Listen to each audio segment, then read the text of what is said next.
सभी साथियों का आज के महत्वपूर्ण फेसबुक लाइव पर बहुत बहुत स्वागत है। बहुत सारे साथी इस विषय के ऊपर आज हजारों की संख्या में जुड़ेंगे। मुख्य विषय साथियों, आप सब लोग जानते हैं कि पिछले दिनों हरियाणा सरकार ने कौशल रोजगार योजना के तहत हजारों बच्चों को इजराइल में भेजने की बात की थी। और आपको याद होगा कि जनवरी के महीने में फेसबुक लाइव आकर के मैंने सबसे पहले देश में इस मुद्दे को उठाया था और हरियाणा सरकार के इस कदम के ऊपर सवालिया निशान हम लोगों ने खड़े किए थे। आज महत्वपूर्ण चर्चा उसी विषय पर है। बहुत सारे साथी जुड़े हैं, भाई विक्रम राणा जी, रोहित गुज्जर जी, साहिल जी, भाई एडवोकेट प्रशांत अरोड़ा जी, जय हिंद रविंदर मिटान जी, भाई परवीन ठाकुर साहब, एडवोकेट प्रशांत अरोड़ा जी, गुलाब चौहान जी, राशिद अली साहब, भाई शक्ति सरपंच जी। मेरा सबसे आपसे निवेदन है कि आप सभी ग्रुपों में हमारी आज की इस महत्वपूर्ण चर्चा को शेयर करें। आज की चर्चा इजराइल में फंसे हमारे उन बच्चों के लिए है जो आज जान माल की जिनकी सुरक्षा आज करनी बहुत महत्वपूर्ण हो चुकी है। और हरियाणा सरकार के कदम की वजह से आज हमारे बच्चों की सुरक्षा जो है वो खतरे में है। तो आप ज़्यादा से ज़्यादा इस मुद्दे को शेयर करते रहें, साथ के साथ शेयर करते रहें। और आज इस मुद्दे पे इतने शेयर करें कि केंद्र सरकार तक हमारी ये बात पहुँचे, हमारी आवाज़ बुलंद हो और ये सरकार की गलत नीतियाँ, हरियाणा सरकार की गलत नीतियाँ जिन्होंने हमारे बच्चों के जीवन को जोखिम में डालने का काम किया है, इस मुद्दे पर केंद्र सरकार सख्ती से संज्ञान ले और अपने बेवकूफ़ी भरे कदम को पीछे हटाने का कार्य करे। दीपक सामरा जी, कुलदीप गोस्वामी जी भी जुड़े हैं, परीक्षित शर्मा जी देख रहे हैं, महेंद्र सिंह राणा जी, चरण सिंह लाठर जी आपका भी स्वागत है, साहिल काकू जी आपका भी स्वागत है। सभी साथी साथ के साथ शेयर करते चलें। अजब सिंह जी, भाई विनीत कुंडू साहब, रिंकू वधवा जी, भाई मैनपाल राणा जी, भाई मैनपाल जी आपका भी स्वागत है। योगेश शर्मा जी आपका भी स्वागत है। रवि रंगा जी आपका भी स्वागत है। दीपक सामरा जी। खैर, साथी जुड़ते रहेंगे, साथियों से लगातार अपील होती रहेगी। यशपाल जी, डॉक्टर पूनम चौहान जी, विनोद पहलवान साहब,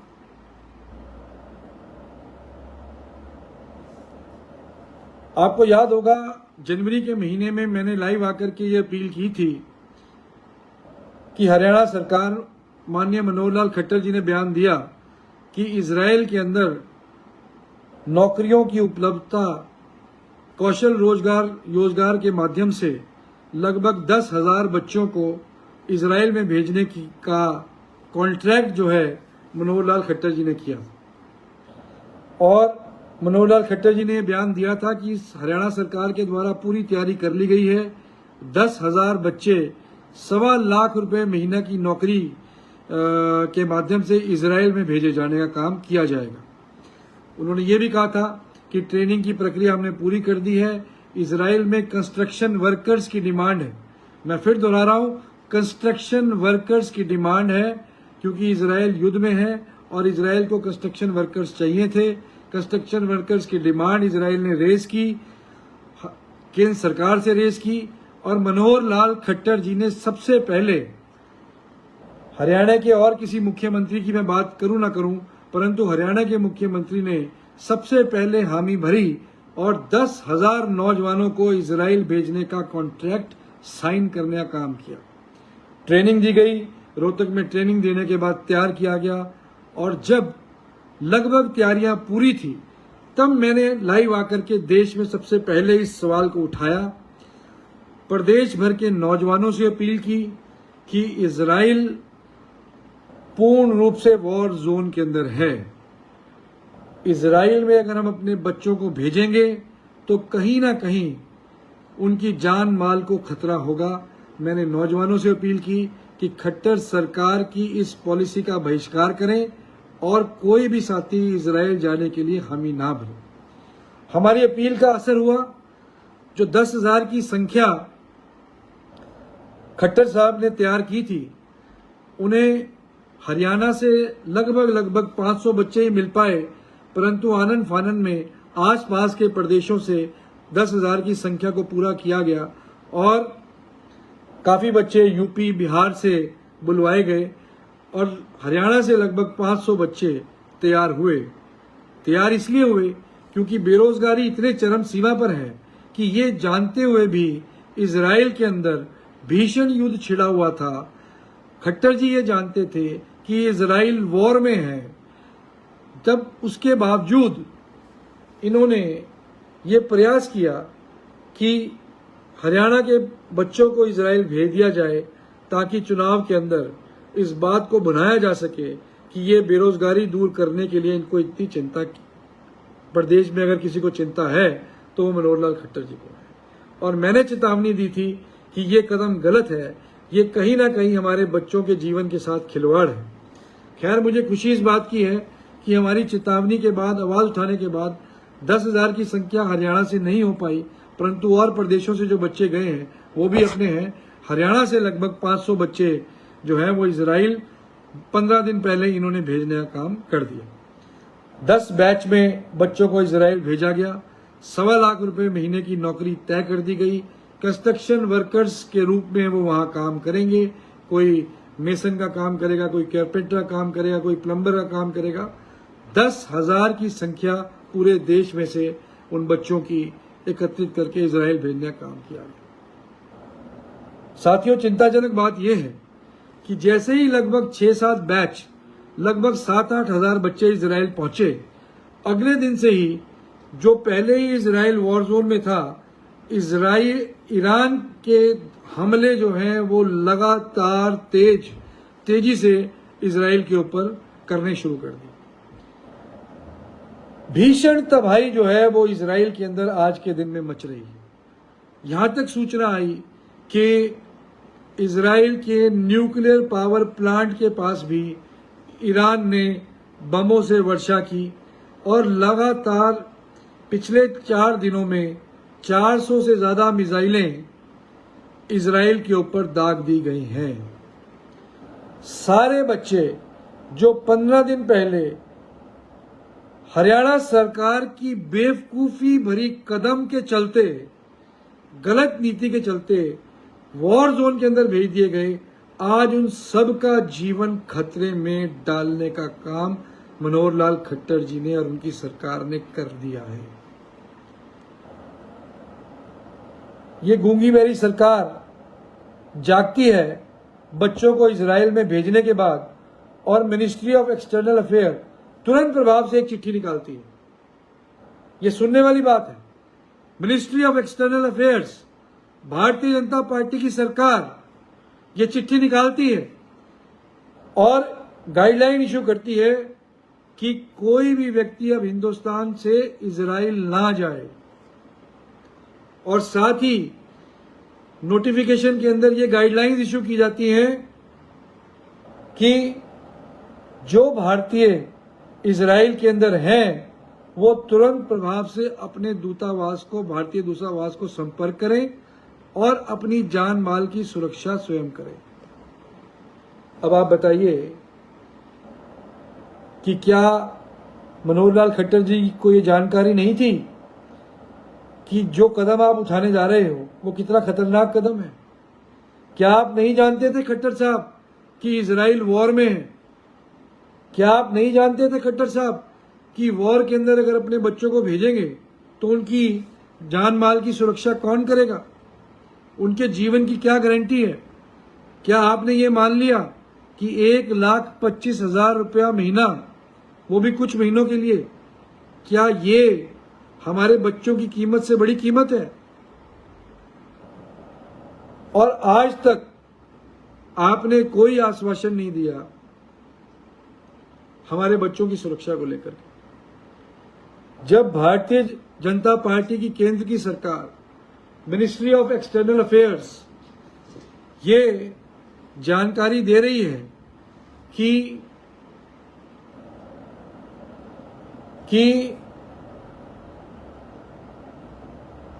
वहां पे सुरक्षा के इंतजामात ठीक नहीं है, वहां ये लगातार कहा जा रहा है कि जो बच्चे या जो भारतीय नागरिक इस वक्त इजराइल में हैं वो दूतावास से संपर्क करें और सुरक्षित स्थान पर अपने आप को पहुंचाएं। तो ये क्या भद्दा मजाक देश के नागरिकों के साथ आपकी ये नीति कर रही है? क्या उन्हें इस समस्या में डालने के लिए इजराइल में भेजने का काम किया गया था? उनके माँ बाप के ऊपर क्या गुजर रही होगी जिनको आपने झूठे सपने दिखाए, भली भांति जानते हुए कि वहां पर स्थिति ठीक नहीं है, वहां वॉर चल रही है। हाँ खट्टर साहब, अगर आप अमेरिका कनाडा में बच्चों को भेजने की बात करते तो बात समझ में आती। आपने बच्चों को झोंक दिया ऐसी जगह जहां उनकी नौकरी तो दूर, वहां उनकी जान माल की जो है वो सुरक्षा को एक बड़ा खतरा जो है वो आज उत्पन्न हो गया। तो सवाल ये बनता है, खट्टर साहब से पूछा जाना चाहिए कि क्या जिस समय आपने कौशल रोजगार योजना के तहत ये आवेदन मांगे थे और लुभावने वादे किए थे, तो क्या आप ये नहीं जानते थे कि इजराइल में वॉर है? क्या आप ये नहीं जानते थे कि इजराइल से लगातार भारतीयों को वापस लाने का केंद्र सरकार मिशन चला रही थी? क्या आपको नहीं जानकारी थी कि कंस्ट्रक्शन वर्कर्स के रूप में इजराइल इन बच्चों को इस्तेमाल करेगा? इनकी सुरक्षा की गारंटी कौन लेगा? और हमने विपक्ष के नाते इस सवाल को खड़ा किया था। बच्चों को भेजने से 3 महीने पहले मैंने ये अपील की थी कि आप इस नोटिफिकेशन को वापस लीजिए, परंतु आप नहीं माने, आप जिद पर अड़े रहे। तो सवाल ये है कि ऐसा क्या आपके साथ इजराइल की गुप्त अंडरस्टैंडिंग है कि आपने 1.25 लाख रुपए के अंदर हमारे बच्चों की कीमत का आकलन किया? आप भली भांति जानते थे कि प्रदेश के अंदर बेरोजगारी चरम सीमा पर है। जैसे ही आप 1.25 लाख रुपए महीना तनख्वाह की बात करेंगे, हजारों की तादाद के अंदर बच्चे अप्लाई करेंगे। परंतु ये सोचना आम आदमी का काम नहीं था, ये सोचना सरकार का काम था। उस सरकार का काम था, नीति बनाना सरकार का काम था, नोटिफिकेशन जारी करना सरकार का काम था, हमारे बच्चों की जान माल की सुरक्षा को करना सरकार का काम था। यह आपको देखना था। जिस समय आप इस प्रकार के नोटिफिकेशन को जारी कर रहे थे तो आपके मन में क्या सवाल उठ रहे थे? क्या आपके मन में बच्चों की जान माल की सुरक्षा को लेकर के कोई भी सवाल उत्पन्न नहीं हुआ? कैसे इतनी क्रूरता भरा, मैं तो कहूंगा, नोटिफिकेशन बगैर सोचे समझे? और ये बगैर सोचे समझे नहीं था खट्टर साहब, मैं आज फिर कह रहा हूं, इसके पीछे कोई ना कोई गहरी बात थी। आप इजराइल के प्रेशर के अंदर क्यों आए? आप क्यों इस प्रेशर के अंदर आए कि हरियाणा सबसे पहले 10,000 बच्चों को इजराइल में भेजने का काम करेगा? ये बड़ा सवाल है। इस सवाल के जवाब आपको देने होंगे। और आपको जो बच्चे वहां पहुंच गए हैं, जो इजराइल जोन में हैं, जो इजराइल के अंदर हैं, और लगातार आपने कल भी खबर सुनी होगी कि ईरान के न्यूक्लियर प्लांट के पास इजराइल ने बम गिराने का काम किया है। अगर इजराइल ने ईरान के न्यूक्लियर प्लांट के पास बम दागने का काम किया है तो इसकी गंभीरता आप समझते हैं? जो ईरान पिछले कई दिनों से लगातार मिसाइलें दाग रहा है, पूरे विश्व के अंदर एक खतरा उत्पन्न हुआ है। ये न्यूक्लियर वॉर की तरफ दोनों देश बढ़ रहे हैं। क्या ये बात आप नहीं जानते थे? क्या आप नहीं जानते थे कि इजराइल भी न्यूक्लियर पावर है, ईरान भी न्यूक्लियर पावर है, लगातार बमबारी चल रही है, न्यूक्लियर वॉर का खतरा लगातार बना हुआ है दोनों देशों के अंदर। तो आपने हमारे बच्चों को वहां लालच देकर के, मैं तो कहूंगा 1.25 लाख रुपए महीने का लालच दे करके, एक तरफ आपने सोचा होगा, एक तरफ तो मैं महान कहलवाऊं कि मैं रोजगार उत्पन्न करा रहा हूं, दूसरी तरफ इजराइल को भी ओबलाइज करूं। 1.25 लाख रुपए महीने का लालच इतने बड़े देश के अंदर, जहां चरम सीमा पर बेरोजगारी है, जहां बच्चे जमीन बेच बेच करके अमेरिका और कनाडा जा रहे हैं। आप जानते थे कि जैसे ही आप विज्ञापन देंगे, हजारों की तादाद में बच्चे अप्लाई करेंगे, क्योंकि भुखमरी और बेरोजगारी चरम सीमा पर आपने पिछले 10 वर्षों में बनाने का काम किया है। और अब अपने किए हुए इन कामों, जो देश को और प्रदेश को बेरोजगारी में आपने झोंका है,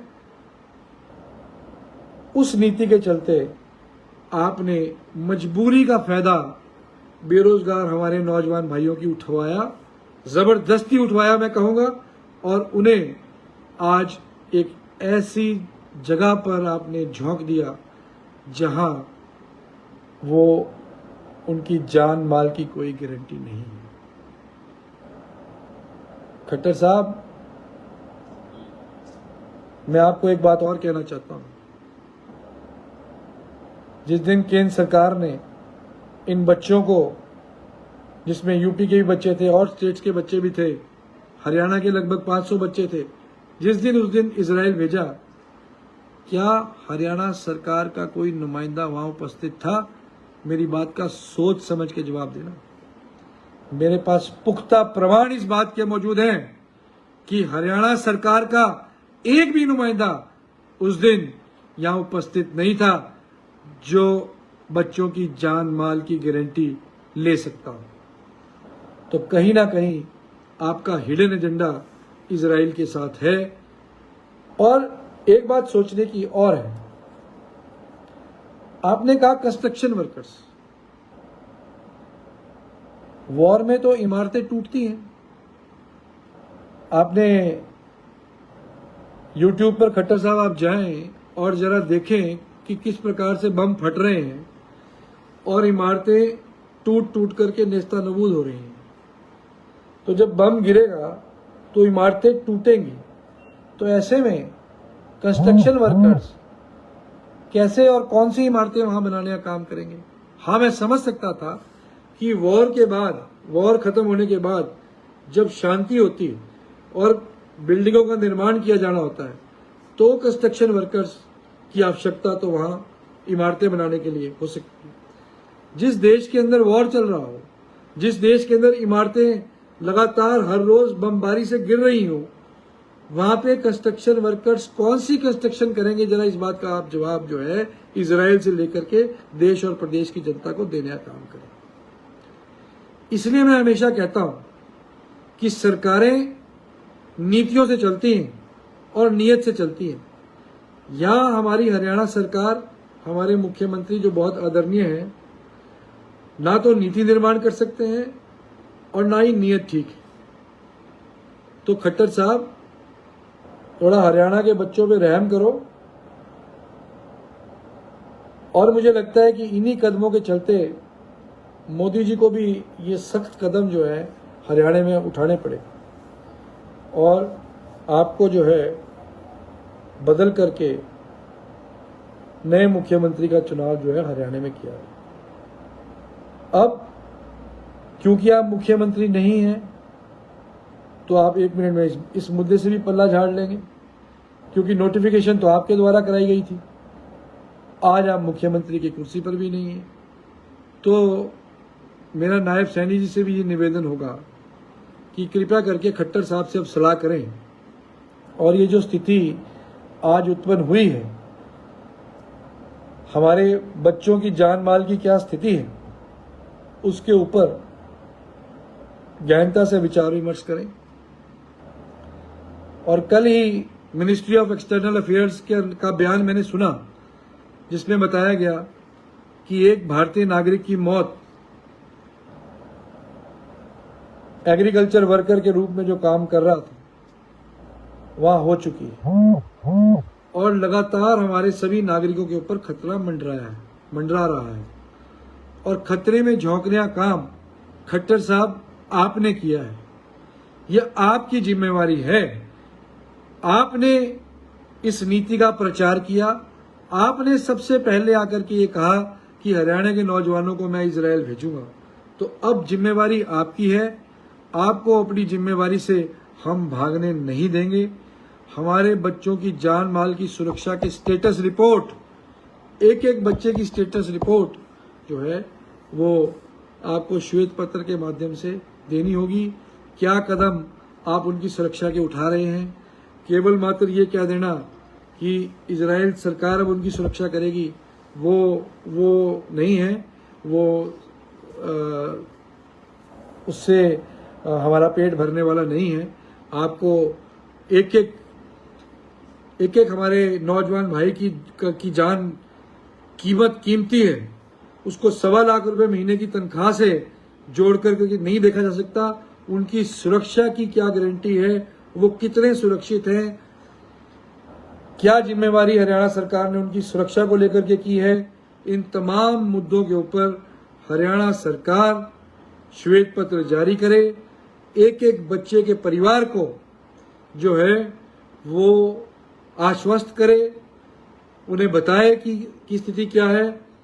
इसलिए मैं आज इस गंभीर मुद्दे को लेकर के लाइव आया हूं। और ये मैं नहीं कह रहा हूं, ये भारतीय जनता पार्टी की मिनिस्ट्री ऑफ एक्सटर्नल अफेयर्स के द्वारा जारी की गई चिट्ठी जो ये साफ बता रही है कि अब इजराइल में भारतीय नागरिकों को जाने पर प्रतिबंध लगाया है।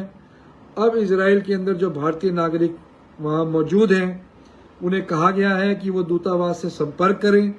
उन्हें यह भी कहा गया है कि वो अपने आप को सुरक्षित रखें। देखिए, चिट्ठी ये कह रही है कि भारतीय नागरिक अपने आप को सुरक्षित रखें। किस तरीके से पल्ला झाड़ने की जो है वो बात ये केंद्र सरकार की मिनिस्ट्री ऑफ एक्सटर्नल अफेयर्स की चिट्ठी ये कर रही है कि भाई वो अपने आप को सुरक्षित कैसे रख सकते हैं। क्या वो मिलिट्री के ट्रेंड लोग हैं जो वहां भेजे गए हैं? वो आम नागरिक है।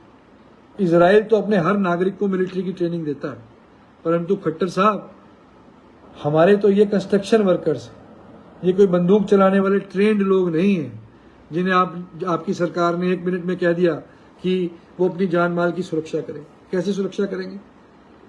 वो बिल्डिंग के अंदर कमरे में बैठ करके अपने आप को सुरक्षित महसूस करेंगे जिस बिल्डिंग के ऊपर न्यूक्लियर बम या और कोई मिसाइल गिरने वाली?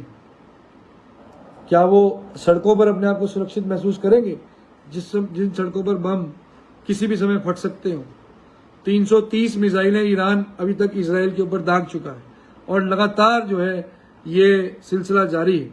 तो क्या आप बताने का कष्ट करेंगे कि ये हमारे हरियाणा के और अलग अलग प्रदेशों के जो हमारे लोग कौशल रोजगार के माध्यम से आप लोगों ने भेज दिए, वहां पे 10,000 की पूरी संख्या है, जिसमें से हरियाणा के 500 के करीब बच्चे हैं। उनकी सुरक्षा की क्या गारंटी है? तो मेरा सभी साथियों से निवेदन है कि मैं हमेशा से कहता रहा हूं, ये सरकार मूर्ख है।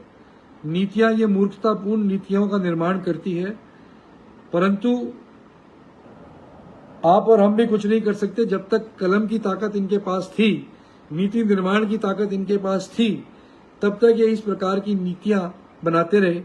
और ये कलम भी हमारी आम जनता की ही इनके हाथ में पकड़ाई हुई कलम है, और उसी कलम से जो नीतियां बनाई जा रही हैं वो नीतियां आम जनता को ही जो है फैसले आप लोगों को लेने हैं आने वाले समय में। परंतु आज मैं कोई चुनावी बात करने के लिए आपके बीच में नहीं आया हूं। मैं तो सिर्फ ये निवेदन करने आया हूं कि सभी साथी ज्यादा से ज्यादा सभी ग्रुपों में मेरे इस वीडियो लाइव को शेयर कर दें। आज मुद्दा हमारे नौजवान भाइयों के जीवन का है।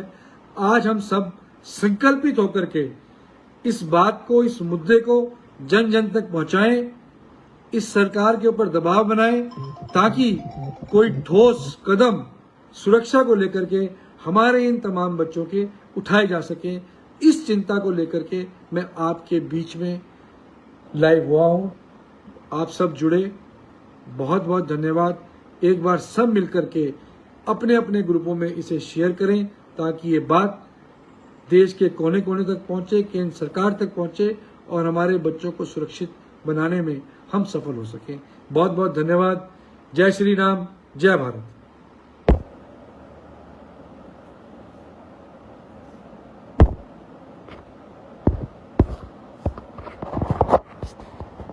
अब यहाँ तक आ ही गए हैं तो हमारे चैनल को सब्सक्राइब जरूर करें और नीचे दिए गए बेल आइकन को जरूर दबाएं ताकि हर खबर सबसे पहले पहुंचे आप तक।